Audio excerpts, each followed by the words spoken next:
What's up, y'all? So today I'm coming to you from 3701 Benning Road, at the intersection of Minnesota Avenue and Benning Road in Ward 7 in the East River Park Shopping Center, which happens to be a center point of the Ward 7 community. Unfortunately for this side of town, a real business district isn't really present, and development is slow, to say the least. Apparently there are plans to rebuild this shopping center, which would be long overdue, being as though this shopping center is the shopping center that contains the one Safeway in this area, which is considered a food desert. This Safeway also happens to be the worst Safeway in DC, which serves many different neighborhoods all in the Ward 7 community. Now, when I tell you who purchased the property, you might not be excited to know about all of the development that is coming to the Ward 7 neighborhood. Unfortunately for Ward 7, this building behind me has been purchased by a company called Core DC, which is corrections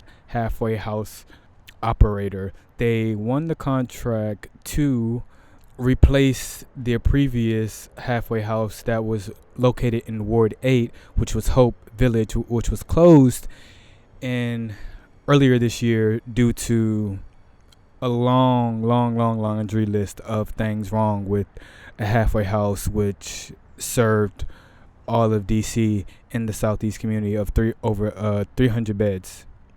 I'm an ex-convict. I'm an ex-inmate. Let me make this clear. When they told me that they were sending me to Hope Village, this years ago, now just think about it. They told me they were sending me to Hope Village halfway house. I turned it down. There's no way that I was let them send me to Hope Village halfway house, because it was the setup like this right here. It was the same environment then. What I'm basically saying is, if you trying to come home and you trying to do the right thing and you come out here and all this out here, not a good thing down here. Unfortunately, since Hope Village has closed earlier this year, DC inmates returning home through the halfway process have been displaced throughout the city, and I believe outside of the city at some locations in Maryland. Now, no one is saying that there is not a need for a facility within the Washington, D.C. Borders. However, a facility of 300 men post-COVID in a underserved community with business development that is slow but sure is not a good idea. This area, unfortunately, is ravaged by higher rates of poverty and higher rates of petty crime and violent crime within the community. And just this very parking lot a few feet away in the Dollar Tree, someone was shot. Just maybe another 600 feet, there's a gas station where another woman was shot fatally in a fight. Just the other week, I was driving down this very bridge that I'm standing under, and before I could even get through the light, there were 6 gentlemen fighting in the middle of the street, which is a shame. Let me go back from Ridge Road to Bennett Road. That's just a couple of blocks. Just stretch. Right. That's just a couple of stretch. Let's just start from right there with Greenway at.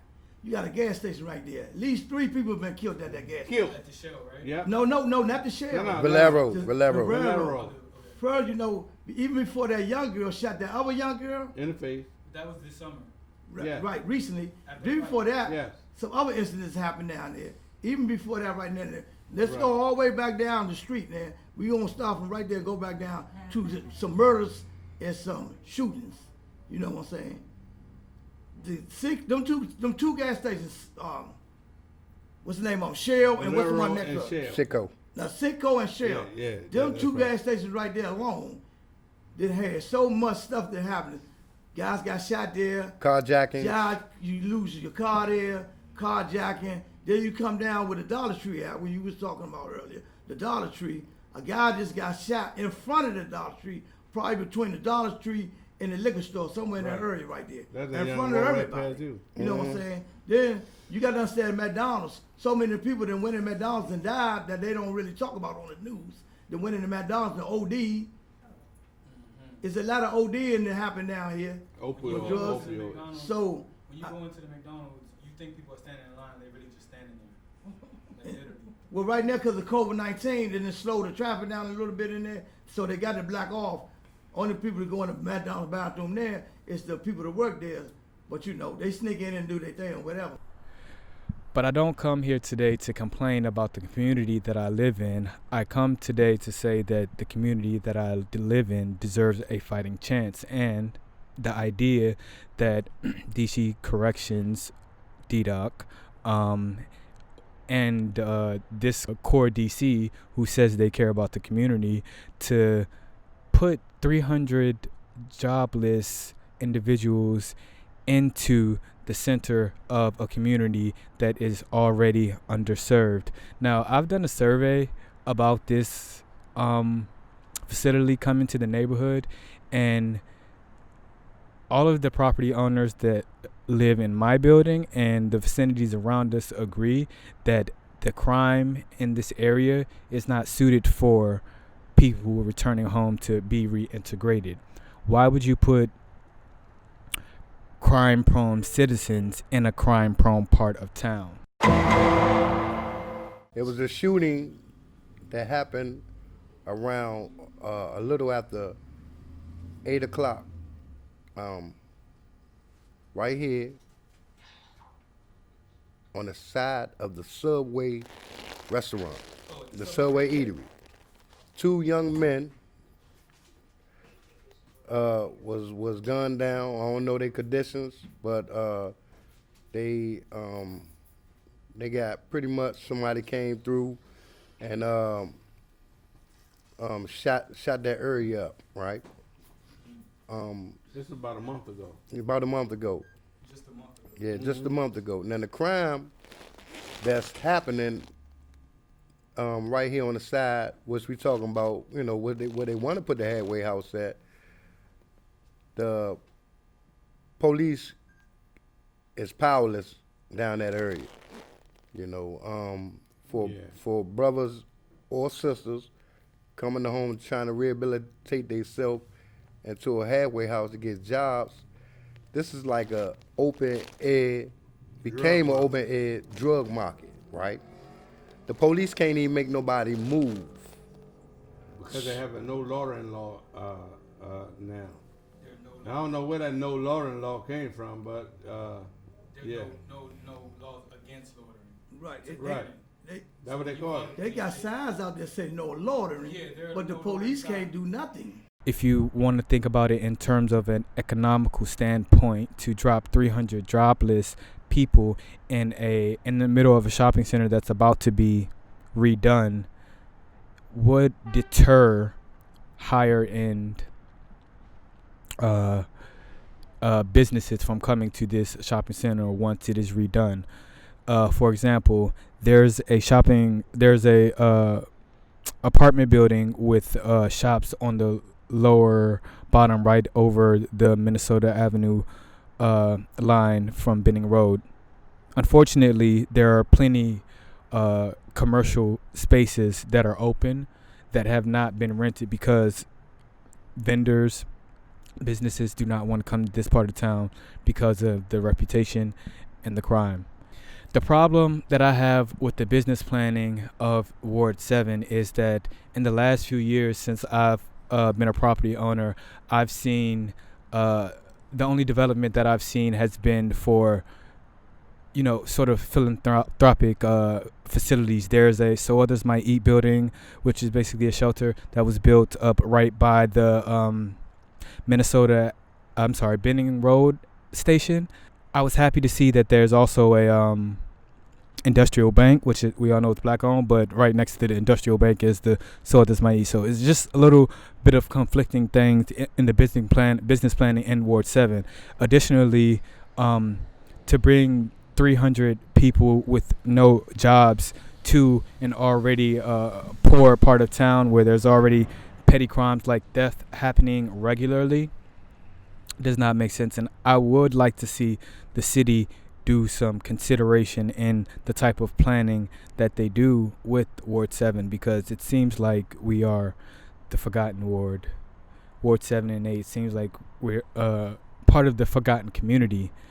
So, in my opinion, before the city needs to put a halfway facility in Ward 7, in addition to the many homeless shelters that we already have, in addition to the community outreach community centers that we need to have some sort of driving force of economic planning. The neighborhoods, the business districts need to come together, meaning East River, Deanwood, for DuPont even, need to come together, and we need to have meaningful planning to what's gonna come to the neighborhood, not just dump a halfway facility in a crime-ridden part of town.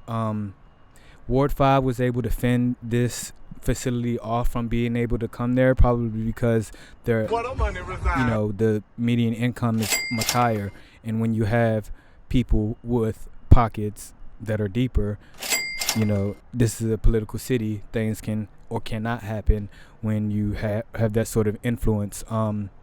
What I would like to see is for the community members of Ward 7 to come together and organize so that we can stop this from happening in our ward, or at least have the city consider a better plan. And unfortunately, the word about this halfway house within Ward 7 does not seem to be prominent enough, which is why I feel the need to come and speak today. But what I would like to happen is that the members of Ward 7, whether it be the owners, and even just the people who might not own property, the business leaders, come together and put together some sort of fund so that we can fight this. Because when the government, whether it be local or federal, sometimes even in DC, is not going to help the community, we have to help ourselves. We have to lift up our own voices, and we have plenty of established people within the neighborhood. It's just that the neighborhood is not necessarily on the same page. So if we can get together and come together and show the city that we don't want this in our neighborhood, or demand that they make some sort of other plan where it doesn't require 300 men with no jobs to be put in an area where there's already less jobs, then we can show them that we have the ability to organize, and when we do organize, we can lift up our voices. See, because I'm all for them, bringing another halfway house to D.C. because of, the people who have been incarcerated, because a lot of people are incarcerated just unjustly, really. Some people just want to be close to home. But why Minnesota Avenue, right? Why not RFK Stadium or right there, Capitol Hill, Georgetown, Blue Plains, right? Blue Plains is an open area, right? Industrial area, right? That's where they have the fire department academy. That's where they have the police academy. That's where they have Job Corps and things like that, right? Where a lot of these ex-inmates or people re-entering into the community, right, will have something to do, or they have pretty much an obstacle if they're down at the Blue Plains area, right? Because bam, they have a long way to walk, or they have a bus route right there where though they have access to go and do whatever they're supposed to do, as opposed to just coming out of the facility and then you have a wide open drug market right here, right? Where though it's going to cause them to relapse into the same type of environment. And then just be a victim of the same circumstances, exactly. Recidivism. Yes. People just coming out of jail, going right back in. Yeah. I believe it's crazy. setting them up for failure. It's setting them up for failure. Has anyone come to speak to you all as business owners in this district about this halfway house and how you feel about it coming to the community? No. If they did, what would you say to them? No. I would say, And the reason why we would say no is because they can't Just like my brother said, they can't even clean up the loitering that they have now at this point because of drug activity, because of this no loitering law. They can't even stop and frisk anymore. You know what I mean? Although they know what's going on under, but still they still won't do anything to attack that problem. Secondly, if they had a halfway house right there, it would create more crime in the area. Yet we do have a organization within our organization that can help assist the halfway house in helping to develop these young men coming home. But the halfway house has not reached out to the businesses. No, it has not. For the community to even offer assistance in that or any sort of solution that they might have. They hadn't reached out at all.